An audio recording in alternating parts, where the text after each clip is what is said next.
GPT 4.1, O4 mini, O3, O1, O1 Pro, la liste est longue. Quand tu vas ouvrir ChatGPT, tu vas avoir accès certes à plein de modèles, mais la liste est floue. Et dès que tu vas commencer à travailler avec des outils d'automatisation comme Make ou N8N, la liste elle est encore plus grande et ça devient encore plus confus. Et un outil aussi puissant et répandu, c'est crucial de savoir l'utiliser correctement. En fait, OpenAI, c'est l'équivalent d'Apple. Ils ont plusieurs produits avec chacun leur spécificité. Et quand vous voulez prendre une photo aujourd'hui, vous prenez votre iPhone et pas votre iPad. Pourtant, les deux peuvent en prendre. Bah, c'est la même chose et le but de la vidéo, ça va être d'expliquer clairement les spécificités de chaque modèle d'IA pour que vous puissiez au mieux utiliser cet outil.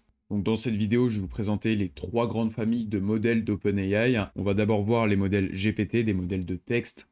Ensuite, les modèles O-Series, c'est-à-dire des modèles de raisonnement. Et enfin, les Omni, c'est-à-dire des modèles très spécifiques et certains modèles qui sont au contraire beaucoup plus larges en termes d'entrée et de sortie. Pour commencer, parmi ces trois grandes familles, on va se pencher sur les modèles GPT. Les modèles GPT ont une spécialité, c'est le texte. Ils sont entraînés pour comprendre et pour générer du texte. Donc là, je vous ai fait un tableau qui récapitule tous les modèles. Vous allez voir, il y en a beaucoup qu'on peut éliminer puisque les modèles actuels sont moins chers et plus performants. Déjà, pour reconnaître un modèle GPT, ça va se voir à son nom de modèle.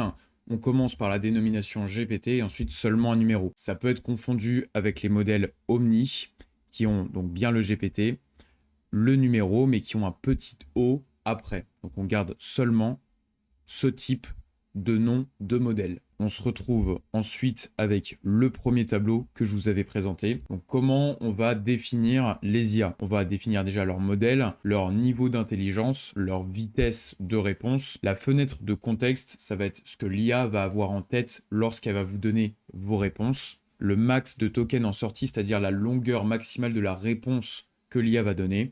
Et enfin, le prix de l'utilisation de cette IA. Donc simplifions tout de suite ce tableau. Vous allez voir que ce soit de GPT 3.5 jusqu'à GPT 4 Turbo, ils ont un niveau d'intelligence égal ou inférieur par rapport à 4.1 Nano, mais sont plus lents et coûtent plus cher que ce modèle-là. Donc on peut tout de suite les supprimer et garder seulement ces 4 modèles. Donc sur les 4 modèles qui nous restent, on va distinguer deux familles, la famille 4.1 et la famille 4.5. Le principe en 4.1, il est simple. Lorsqu'on descend d'un niveau d'intelligence, on augmente d'un niveau de vitesse. Et plus le modèle est intelligent, plus il va coûter cher. Alors là, ça sera en fonction des besoins du projet.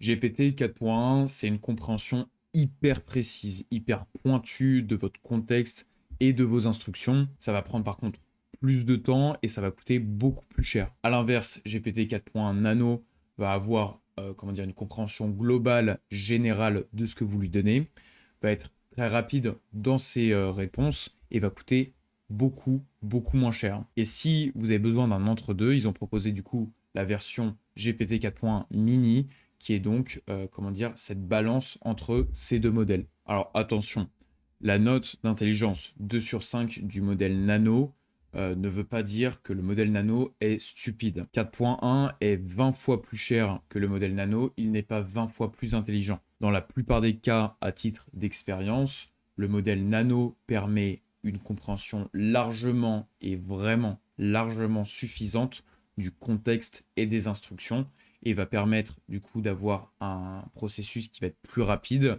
et qui va être beaucoup moins cher lorsqu'on traite énormément de données. Donc on verra des exemples concrets. Maintenant, comme je vous ai dit, c'est en fonction des besoins de votre projet. Est-ce que c'est plus un modèle hyper précis et hyper pointu mais qui va coûter beaucoup plus cher et sera moins rapide?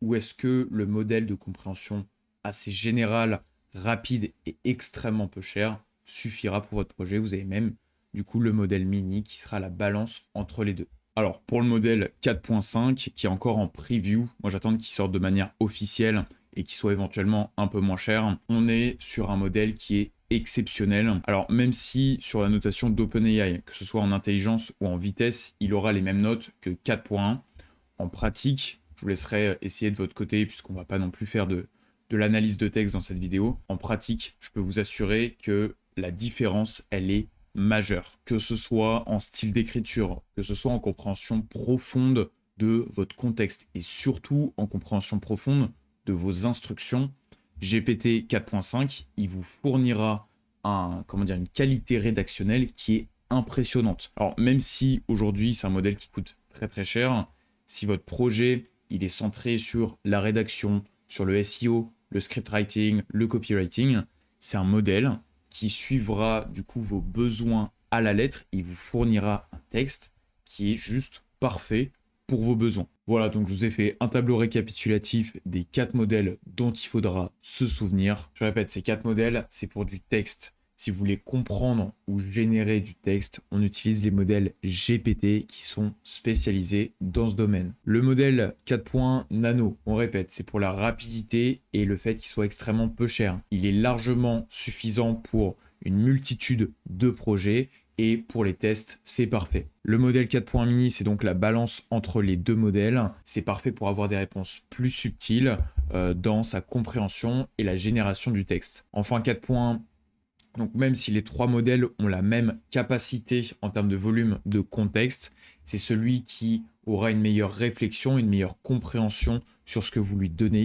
et du coup rédigera de meilleurs rapports. Et enfin, le modèle 4.5, donc là vous voyez bien, c'est de l'écriture créative, des nuances. En fait, il va avoir à la fois une compréhension et dans sa génération, une manière plus subtile et fine de vous écrire sa réponse. Ok, après avoir vu du coup les modèles seulement de texte pur, on va regarder les modèles O-Series, donc des modèles de raisonnement. Donc je vous ai tout mis dans un tableau récapitulatif. Là encore, il y a beaucoup de modèles. Vous allez voir que certains modèles par rapport aux nouveaux ont un score plus faible de raisonnement et sont pourtant plus chers. Donc par exemple le O1 par rapport seulement au O4 mini, ils vont avoir le même score de raisonnement, mais le O4 mini va être plus rapide et va être plus de 10 fois moins cher. Le O1 mini, on prend un deuxième exemple, ils vont avoir le même prix, mais le O4 mini va être plus cher et va avoir un point de raisonnement en plus. Donc avec toutes ces éliminations, on se retrouve avec un tableau avec 3 modèles qu'on pourra expliquer par la suite. Alors, vous avez peut-être vu la différence entre O3 et O4 mini, parce que c'est le même score de raisonnement, la même vitesse, le même prix. Donc pourquoi on va garder O4 mini et pas O3 ? Donc pour ça, il faut aller sur le site d'OpenAI pour comparer. Donc on a en effet les mêmes scores partout, sauf en cached input. Cached input, c'est lorsqu'on va poser une question à notre IA et qu'on va reposer le même type de question. L'IA aura déjà intégré certaines informations, elle n'aura pas besoin de nous faire repayer ce contexte. Et donc du coup, on appelle ça le cached input, il sera plus faible pour O4 mini. Et en plus, les connaissances globales du modèle O4 mini s'arrêtent en juin 2024, celles du O3 mini en octobre 2023. Donc il y a plus de connaissances dans ce modèle-là, on le garde. Ok, donc on va pouvoir récupérer du coup nos 3 modèles, seulement 3, ça va être plus simple. Donc les modèles O-Series, ils sont parfaits pour le raisonnement. Qu'est-ce que le raisonnement ? Ça va être parmi donc du coup une suite logique, une phrase, c'est une suite de mots qui s'enchaînent. On va aller chercher à comprendre quelque chose au-delà de cette suite.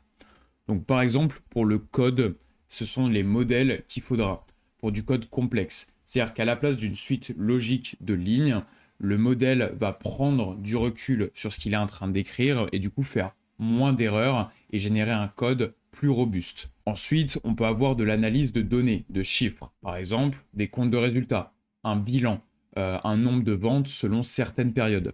Et là, ce sera des modèles parfaits puisque derrière cette suite de nombres, on va essayer d'en extraire une idée qui sort de cette suite. Aussi, ça va être parfait pour de la stratégie d'entreprise. La stratégie d'entreprise, c'est des données de chiffres et des données de texte. Et là, pareil, une prise de recul sur ce que l'IA a comme contexte pour pouvoir en extraire une idée grâce au raisonnement. Ok, donc j'ai rédigé un prompt que j'ai donné du coup à un modèle GPT 4.1, un modèle de texte, et à un modèle O3, donc un modèle de réflexion. Donc là, le prompt est simple. Plus le prompt sera complexe, plus la différence sera majeure. En l'occurrence, on lui a demandé un plan détaillé pour un service de livraison de repas avec du coup 3 branches, une analyse SWOT, les contraintes logistiques et l'estimation du budget. Le modèle 4.1, on répète, c'est du texte, c'est-à-dire qu'en fonction de notre prompt, on va vouloir créer une suite logique qui est donc, en correspondance avec nos instructions. Donc l'analyse SWOT, première branche, on donne, parfaitement ce qu'il faut. Les contraintes logistiques, pareil. Et enfin, l'estimation du budget, donc il estime entre 11 et 17 000 euros. Sur le modèle O3, dès le début, on voit la différence. C'est-à-dire que pour le SWOT, on a donc certes la suite logique, on a une prise de recul avec deux différents sections d'analyse. C'est encore plus marquant sur les contraintes logistiques. On va avoir pareil les points de vigilance, c'est-à-dire la suite logique de nos instructions, mais pareil, prise de recul, piste de solution. On a du coup l'estimation budgétaire, donc là il prend en compte bien plus de paramètres et l'estime à 70 000 euros. Et pareil, on prend une compréhension plus globale avec la feuille de route opérationnelle, les clés de réussite et les étapes immédiates. Donc, vous voyez bien la différence entre ces deux modèles et avec les deux types de réponses différentes. Là, je vous ai fait deux tableaux pour bien comprendre du coup la différence, pourquoi on obtient deux réponses. Donc, comment fonctionnent les modèles GPT ? Ils ont des mots, des informations qu'ils enregistrent dans des bases de données vectorielles. Ça, je l'explique dans ma première vidéo. Et avec cette base de données vectorielle, quand on va donner un prompt à ChatGPT, donc à l'application, on lui pose la question, ChatGPT pose la question à sa base de données vectorielle qui nous renvoie du coup ces informations. Les informations, elles ne sont pas sous forme de mots, mais sous forme de tokens, donc des fragments de mots. Et donc l'idée avec les modèles GPT, c'est de construire la phrase petit à petit. C'est-à-dire qu'on a un premier mot, quel est le mot le plus probable à mettre par la suite. Alors ça, j'ai mis un exemple ici. On a un début de phrase OpenAI crée des. Ensuite, on va voir quel est le mot le plus probable après ce début de phrase. Donc crée des bonjour, c'est peu probable. Créer des modèles, c'est plus probable. Donc on utilise le mot modèle et on continue la phrase OpenAI crée des modèles. Ensuite, pour la fin de la phrase, disons, OpenAI crée des modèles, donc appel probable. OpenAI crée des modèles puissants, plus probables. On utilise le mot puissant et on a la phrase entière. OpenAI crée des modèles puissants et ça sera affiché sur notre interface utilisateur. Donc pour les modèles O-Series, là le principe est différent. L'idée, ça va être de construire sa réponse sous forme d'étapes. Donc cette idée, c'est le principe de chain of thought, c'est-à-dire que on va avoir à la chaîne les différentes étapes du raisonnement. Donc là, on peut prendre une analogie. En tant qu'humain, pour un problème de maths, à part pour des cas simples, le fait de commencer un exercice et de regarder à la suite ce qui va être le plus logique à mettre, l'idée, ça va être de construire son raisonnement par étapes. Et donc, ça permet de faire moins d'erreurs. Et donc, c'est ce principe qu'utilisent les modèles O-Series. Donc, en fait, pendant la construction de la réponse, l'IA va mettre dans son système ces différentes étapes, va les écrire pour avoir un meilleur suivi de son raisonnement. Et le fait d'écrire ces étapes, ça va consommer des reasoning tokens. Et ça, c'est ce qui a écrit, donc là pour les modèles O-Series, reasoning tokens. Et donc c'est comme ça que les modèles O-Series, les modèles de raisonnement, vont construire notre réponse. Voilà, donc on a maintenant vu les deux familles qui sont selon moi les plus importantes sur OpenAI. Il reste la famille Omni. Donc ça, c'est vraiment pour la construction hyper spécifique dans des projets IA. Donc on a à la fois le modèle 4O, 4O mini bien évidemment, qui va être hyper large, donc qui récupère du texte, du son, des images et qui peut produire ce même type de données. Et à l'inverse, des modèles hyper spécifiques qui ont chacune leur intérêt dans des cas précis. Donc je vous ai encore fait un tableau récapitulatif. Là, c'est pas possible de le simplifier. Pourquoi ? On a donc du coup les modèles 4O, ça c'est les modèles globaux. Et ensuite, chacune des lignes, ça sera son modèle avec sa spécificité et son modèle mini. Donc le TTS, c'est text to speech. On lui donne du texte, il nous fournit un audio qui énoncent le texte. Les modèles audio, donc audio et audio mini, ça va être globaux, c'est-à-dire qu'ils vont accepter de l'audio et en générer. Le modèle real-time, donc ça c'est pour simuler une discussion humaine. Le traitement de l'information sera beaucoup plus rapide pour du coup donner un côté humain dans la discussion. Le transcribe, c'est l'inverse du TTS, c'est-à-dire qu'on va lui donner un audio et il va nous du coup transcrire ce qu'il entend. Et enfin le search preview avec pareil son modèle MIDI, on lui donne un prompt, il va rechercher sur internet et nous donner sa réponse. Alors, comme je vous le disais, ça c'est des modèles qu'on va utiliser plus dans des projets IA, puisque vu qu'ils sont plus spécifiques, ils vont être optimales pour les besoins du projet. Donc là, on va pas les trouver dans les nœuds natifs d'OpenAI ou alors dans les modèles des agents IA.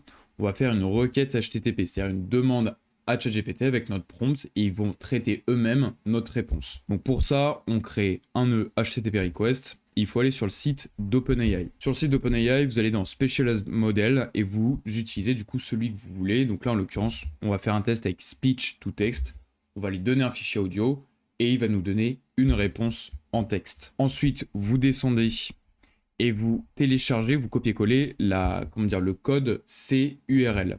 Donc vous copiez, vous allez dans OpenAI Models, vous faites import CURL, commande V, import, et ça va vous mettre tous les paramètres à remplir pour votre nœud HTTP request. Et une fois que vous avez bien mis tous les paramètres, donc votre clé API et toutes les valeurs des différents paramètres, vous pouvez également mettre dans form data un nom de prompt, c'est-à-dire que votre modèle va accepter à la fois le texte, le fichier audio, et on va lui donner également un paramètre de texte, donc un prompt, pour lui donner une instruction. En l'occurrence, dans mon vocal, j'ai juste dit « Bonjour, je m'appelle Antoine, bonjour, je m'appelle Tugdual », et je veux juste lui demander de me donner les deux prénoms de l'audio, et on peut du coup tester le nœud, et ça nous renvoie bien du coup les deux prénoms. Donc maintenant, l'intérêt, c'est de pouvoir jouer avec les différents modèles que nous propose OpenAI, leurs différentes spécialités, pour pouvoir proposer du coup des projets et des agents IA les plus optimales possibles. Donc là, l'intérêt, c'était vraiment d'avoir une vue d'ensemble sur les trois familles d'OpenAI pour pouvoir mieux comprendre cet outil et du coup, être plus efficace dans ses tâches. Si vous avez la moindre question, n'hésitez pas à la poser en commentaire et merci d'avoir regardé la vidéo.